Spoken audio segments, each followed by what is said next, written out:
They figured she was just another rookie with no clue. They had no idea they were mocking the woman who owned their company. It was a sticky Wednesday morning in Dallas, Texas, the kind where the heat clung like a second skin.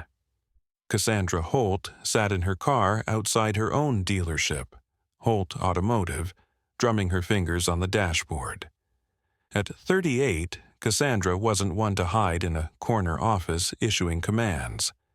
She'd built Holt Automotive from nothing, starting with a dusty lot and a dream. From selling beat-up sedans to running 4 luxury showrooms across Texas, her life was relentless hustle.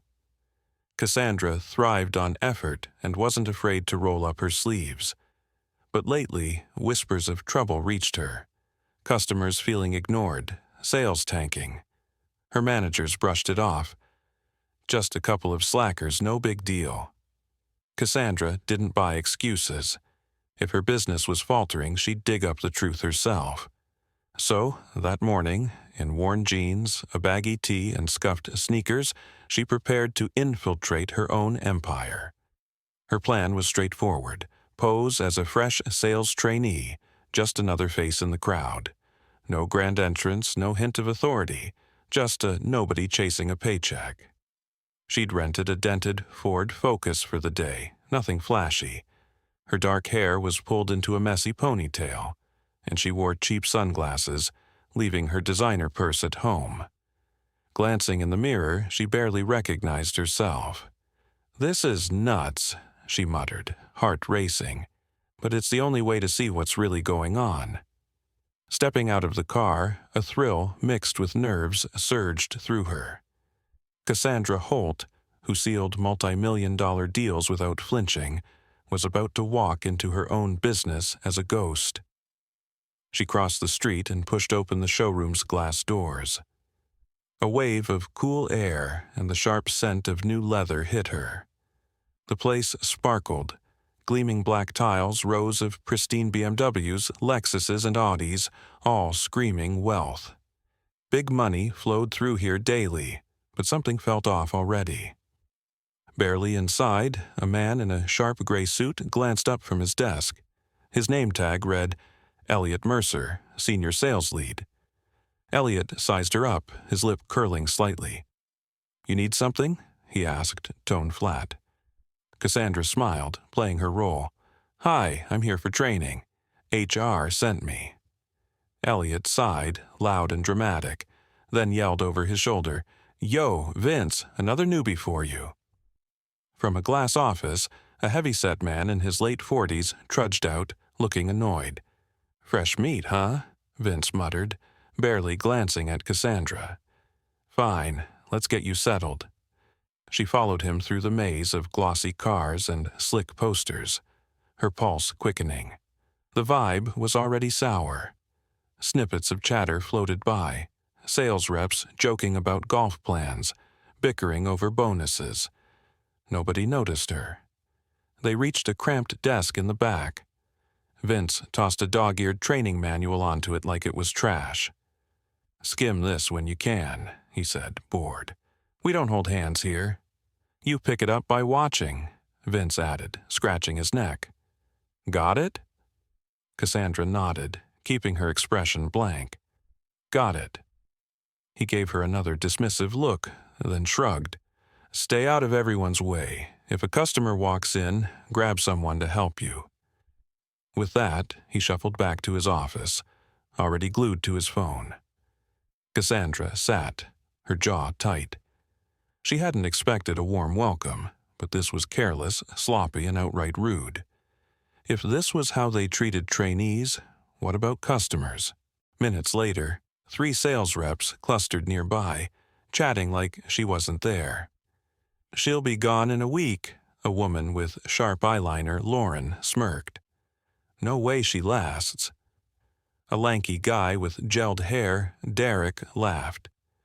"Bet she can't tell a Mercedes from a Mazda."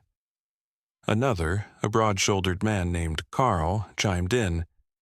"HR's just tossing us anybody with a pulse now." Cassandra pretended to read the manual, each word stoking her anger. She stayed calm, needing to see the full picture. The day crawled. Customers trickled in, some ready to buy, others just looking. Cassandra tried greeting a few, but reps cut her off like she was invisible. Once, she watched Elliot ignore a middle-aged couple because they didn't look loaded. They left, frustrated, without a test drive. Nobody cared. By 3 p.m., Cassandra's head throbbed. This wasn't a few bad eggs. It was a toxic mess. Her pride in those gleaming cars faded. But something worse was coming, something that would make it all painfully clear. Near closing, Cassandra slipped into the break room, a dingy space with a sagging couch, a coughing coffee maker, and a table buried under old car magazines. She reached for a water cup when voices spilled in from the hall. Elliot's loud laugh echoed. "You see that new girl HR dumped on us?" he said. "Talk about bottom of the barrel." Another voice, probably Vince, snorted. "Yeah, she looks like she rolled out of a thrift store. No shot she sells a hubcap." Lauren's voice cut in, chuckling. "Let's bet on how fast she quits. 3 days? 4, if she's stubborn?" Cassandra froze, cup in hand. Then Vince's voice dropped, sharp and cold. "Here's the deal. She's not our type. Holt Automotive's supposed to be high class. We sell dreams, not clearance rack vibes." They all laughed, the sound slicing through her. Cassandra backed out, heart pounding. This wasn't just laziness, it was venom. A rotten culture festering right under her nose while she trusted reports. She walked past the polished cars, barely seeing them. Her anger burned, but sadness hit harder. These people didn't just mock a stranger. They spat on everything she'd built. Every late night, every risk, every penny she'd scraped to keep the lights on. It meant nothing to them. She thought of her younger self, underestimated, dismissed as not good enough in fancy boardrooms. She'd fought to prove her worth. Now her own staff made others feel small. She wouldn't let it stand. Cassandra stood by the showroom's front window staring at the fading Texas sun. She wanted to storm in and fire them all, but she knew better.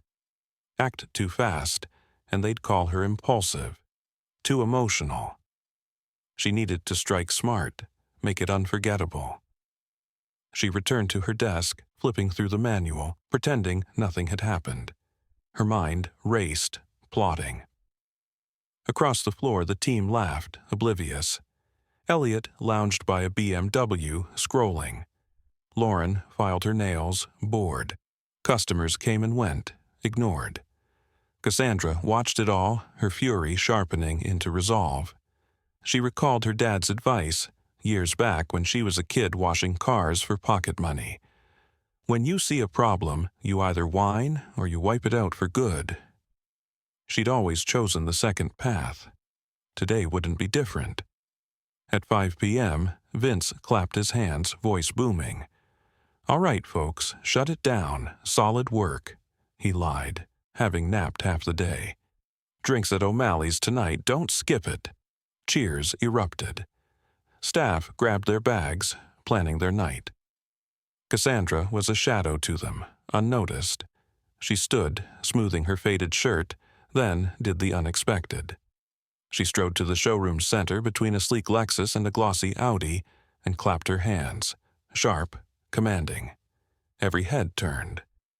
Vince froze mid-step. Elliot looked up, confused. Lauren's laugh died. "I need your attention," Cassandra said, voice calm but ironclad.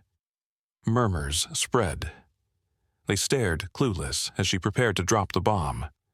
"You don't know me," she said, sliding off her sunglasses and tossing them onto a desk, "but I know you." The room fell silent, heavy. She stepped forward, voice steady. "My name's Cassandra Holt. I own Holt Automotive." Jaws dropped. Lauren's nail file hit the floor. Elliot's face went slack. Vince stumbled from his office, stammering. Hold on, wait. Cassandra raised a hand, silencing him. The air crackled with shock. What she said next would flip their world upside down. She let the silence linger, letting her words burn into them. I built this company from scratch, she said, voice cutting like a blade. No handouts, no shortcuts, just sweat and sleepless nights. Nobody moved. The room was a vacuum. Today, I came here expecting to see the pride this place was founded on. She paused, glaring at Elliot, who shrank back. Instead, I found laziness, arrogance, and disrespect. Her gaze swept the crowd, Vince, Lauren, the others who'd sneered behind her back. I saw customers walk out, ignored, she continued, voice rising. I heard you mock someone you thought was beneath you. Her eyes locked on Vince. You're supposed to lead, but you've dragged this place into the dirt. Vince blushed, staring at the floor. And you, she turned to Elliot, judging people the second they walk in, like you're too good to sell to anyone without a fat wallet. Elliot swallowed, silent. Cassandra's words hung heavy, each one a hammer strike. She paused, letting the tension choke them. Then she dropped the axe. Effective immediately, you're all suspended. Gasps erupted. Lauren's hand flew to her mouth. Someone whispered, She's not kidding. Cassandra nodded, voice ice cold. You're leaving today with no job to fall back on. If you return, it's under my rules. She stepped toward the showroom's front, her voice thundering. This isn't about who looks wealthy. It's about respect.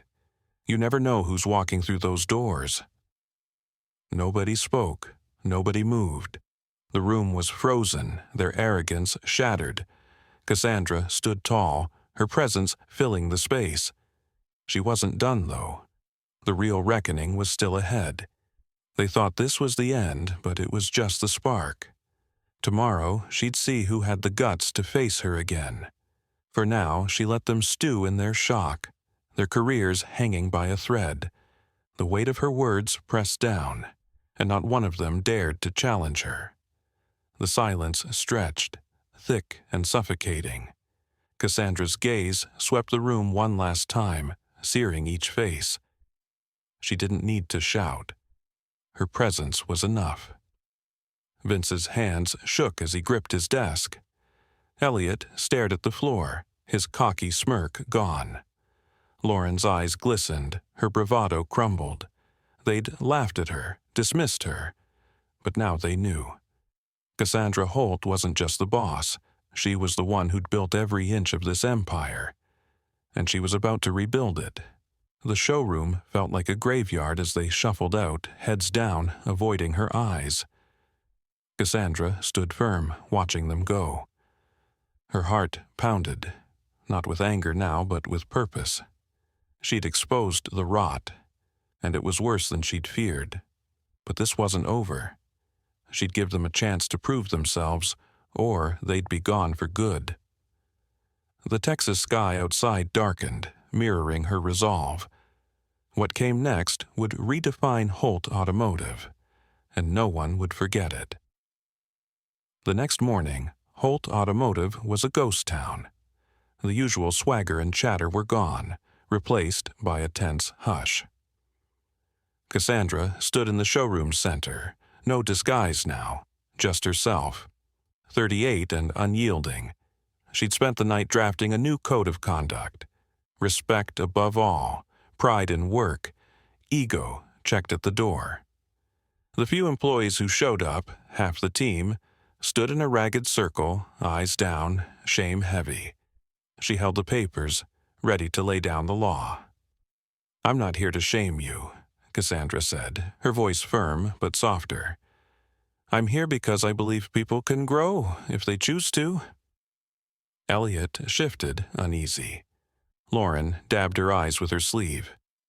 Even Vince, the grizzled manager, seemed deflated. You've got two paths, she continued. Walk out now, no hard feelings, or stay. But if you stay, it's a new deal. We serve customers. We support each other. We honor the name on this building. She set the contracts on a desk. Read them, think hard. Sign if you're in. If you can't commit, there's the door. The room was thick with tension. One by one, they stepped up. Elliot signed first, hand unsteady. Lauren followed, swallowing hard. Vince hesitated, pride bruised, but grabbed a pen. Cassandra watched, her chest tight. Change wasn't guaranteed, but this moment would stick with them. She'd made her point, and they'd carry it like a scar. The day moved slowly. A young couple wandered in around noon, first-time buyers, nervous and out of place. Cassandra lingered by the sidelines, watching. Lauren approached them, offering a warm smile, a bottle of water, and patient answers. It wasn't flawless, but it was progress. Cassandra turned to the window, a faint smile breaking through. Her dad's words echoed, "Crush a problem so it never comes back." This wasn't the finish line, but a fresh start. The real work was just beginning. By afternoon, the showroom hummed with cautious energy. The staff who'd signed on worked harder, greeting customers with effort, not attitude. Cassandra stayed in the background observing. A man in a worn jacket browsed the lot, ignored in the past. This time, Elliot walked out, shaking his hand, offering a test drive. Small steps, but they mattered. Cassandra's anger from yesterday had cooled into focus. She'd weeded out the worst. Now she'd rebuild with those willing to learn. The new code wasn't just words on paper. It was a promise. Cassandra met with the team before closing, laying out expectations. "Every person who walks in deserves your best," she said. "Not because they might be me, but because that's who we are." Heads nodded, some reluctant, others earnest. Vince, quieter now, asked a question about training. She answered, seeing a flicker of humility. The rot was deep, but roots of change were taking hold. She'd make sure they grew strong. As the sun dipped, Cassandra stood by the showroom's glass doors, watching the lot empty. She thought of her early days. Scraping by, doubted, dismissed. She'd clawed her way up, proving her worth.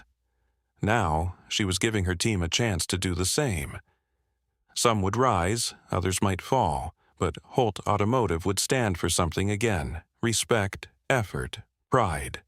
Her father's voice rang clear. "Crush it, Cassie." She nodded to herself.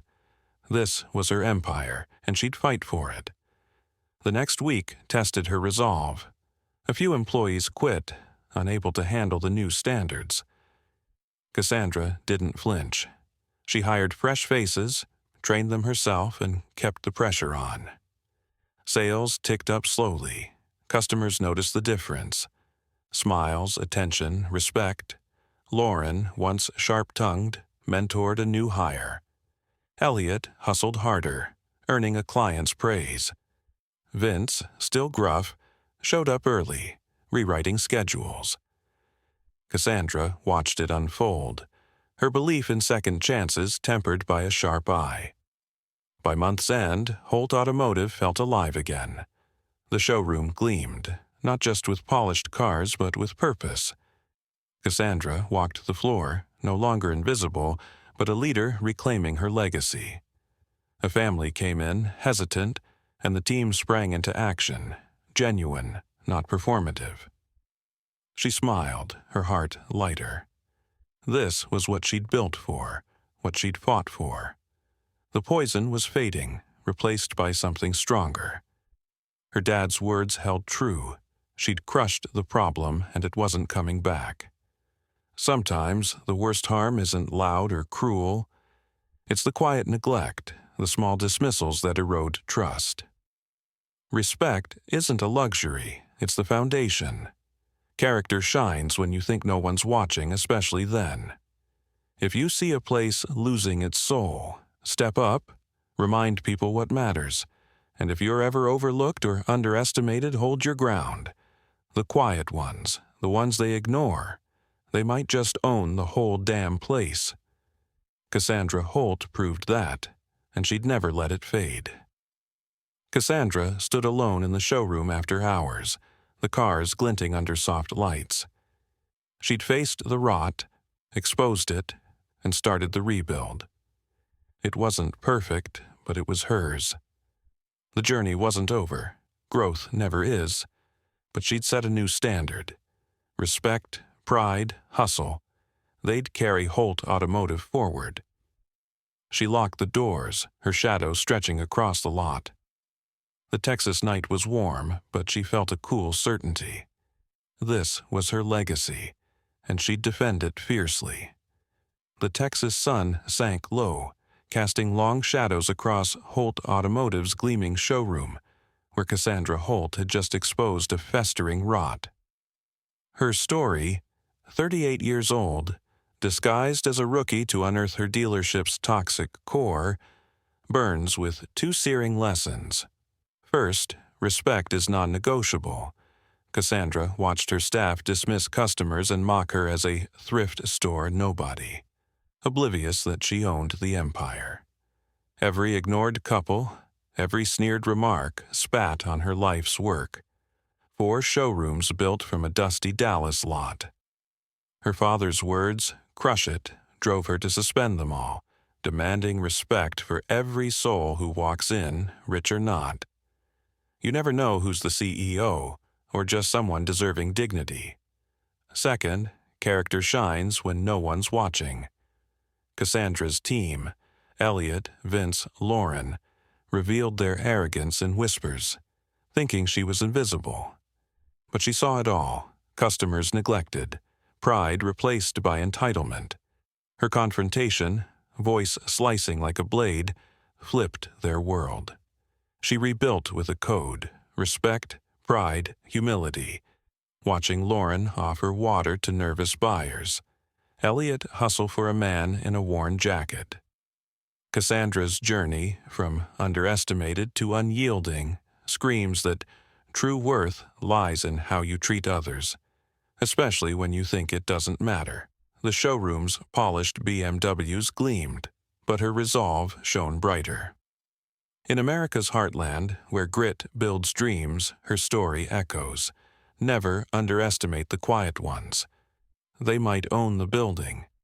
These lessons, respect as a cornerstone, character as a silent judge, aren't just for Dallas dealerships. They're for anyone who's ever been dismissed, anyone who believes effort outweighs ego.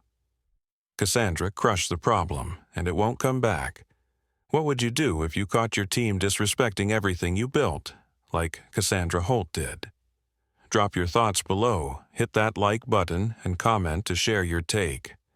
Subscribe to my YouTube channel for more gripping stories packed with lessons on respect and leadership that'll inspire you to crush it in life.